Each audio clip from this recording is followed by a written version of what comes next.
Hi everyone, welcome back. This video is a quick one.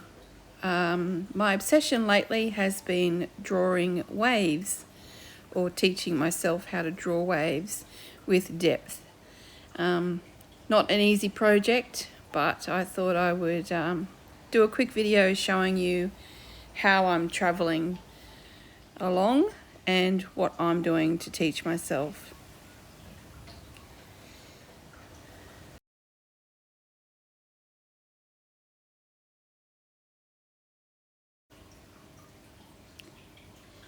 The paper I'm doing this on is my 300 GSM paper, and it's in my little sketch watercolour book that I actually purchased from Temu, and there's a couple of videos on that one a few videos back.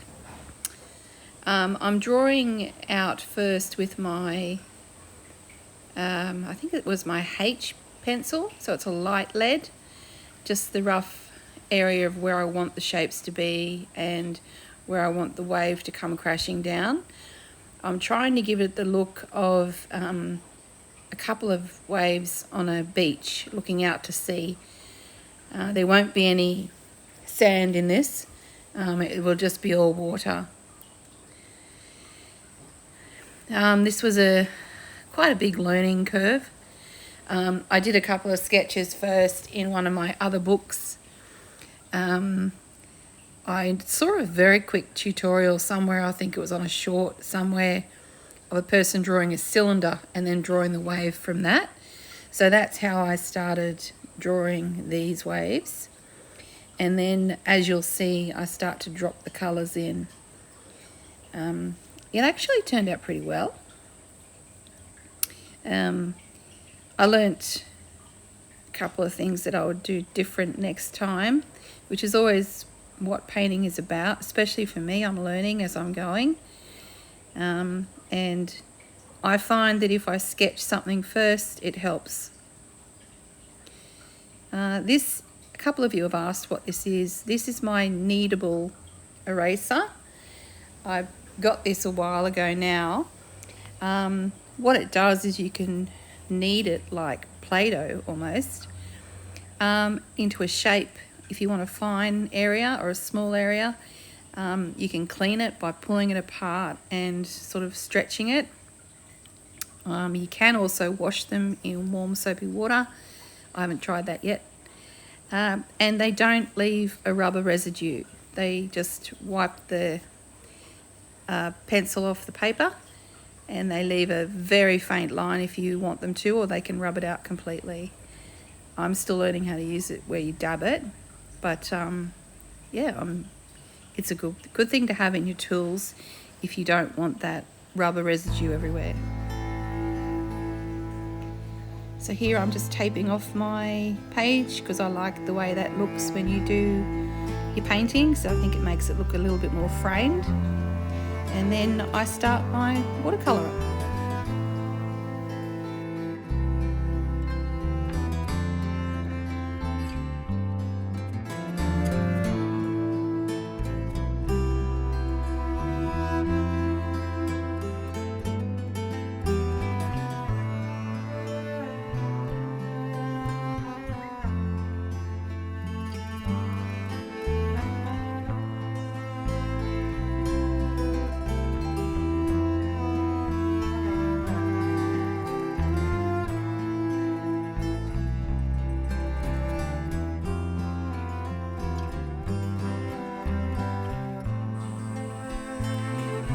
I'm putting a wet wash down first on the page completely, and then I'm going to do a blue, watered down blue as my back wash before I fill in my waves. Now, part of this video I didn't film, my camera cut out and I didn't realise. I got caught up in the painting and didn't realise that my camera had stopped recording, so I do apologise for that, but I think there's enough in here that you can work out what I was doing. Unfortunately, it's the area where I'm putting the depth and the colours in to give it depth, but I work along the way further along and I think you'll see it.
I really like this paper.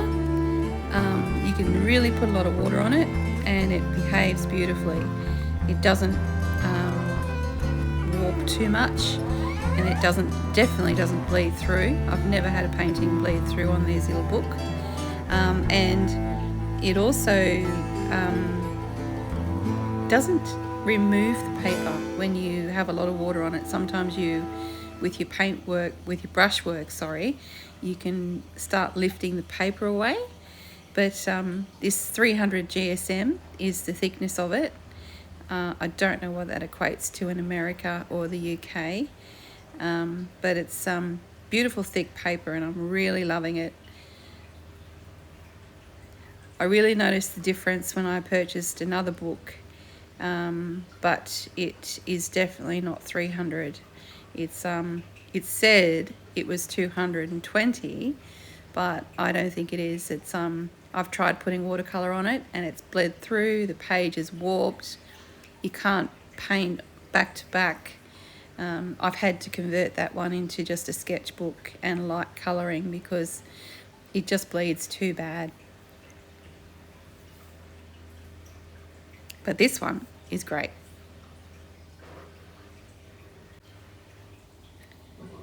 So here I'm just working on putting detail into my waves, trying to give them a little bit of movement and a bit more depth in areas, making the wave look like it's crashing down. I'm doing multiple sections and colours. I'm doing this is dry painting on here, there's no water, it's all dry on the page now, and that makes the colour a lot more pigmented and gives it that line definition. And then later on I'll put the water in and it starts to blend it all together. I'm going to put some music on now for you all to sit back and enjoy, and I'll chime in further down the video where I think that I might need to add some information for you. Hope you're enjoying this, and sit back and relax.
Do you think this looks like waves?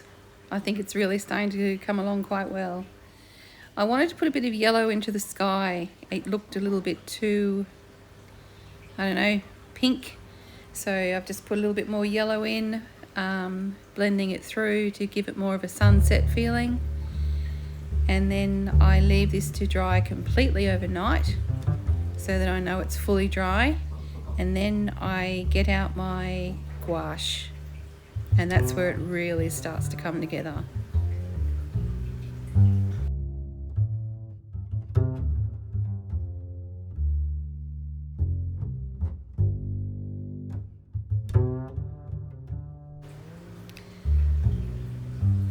So I'm just using one of my acrylic paintbrushes here because they're a lot stiffer, and I'm using my gouache straight out of the tube. I've added no water and my brush is dry, and that helps it give the separation and give the effect that it's giving at the moment. And I think it's actually really pulling it all together really nicely. It's giving the idea of, you know, the, oh, what do they call it? The wash on the waves, all that whitewash.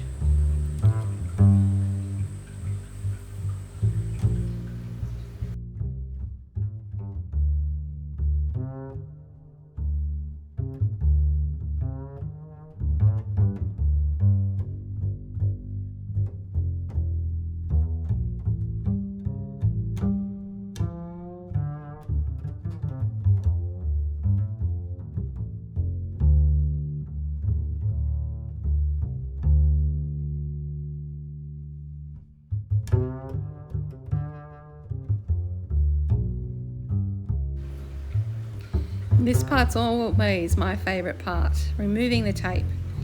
It just really starts to come together and start looking like a finished piece. And this is why I like putting the tape on, even when they're small and they're in my little book. I think it just still gives them that finished look. So what do you guys reckon? Does it look like waves crashing?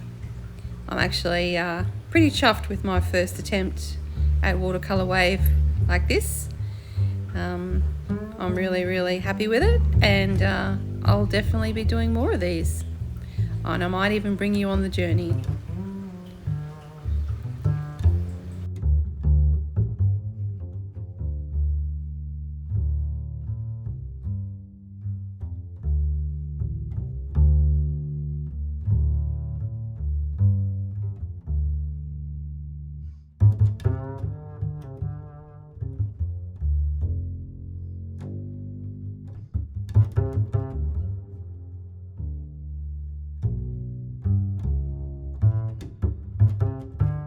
If you enjoyed this video and you think you know someone who might learn a lot from it, please share, like and subscribe. And thanks for watching, everyone. I'll see you soon.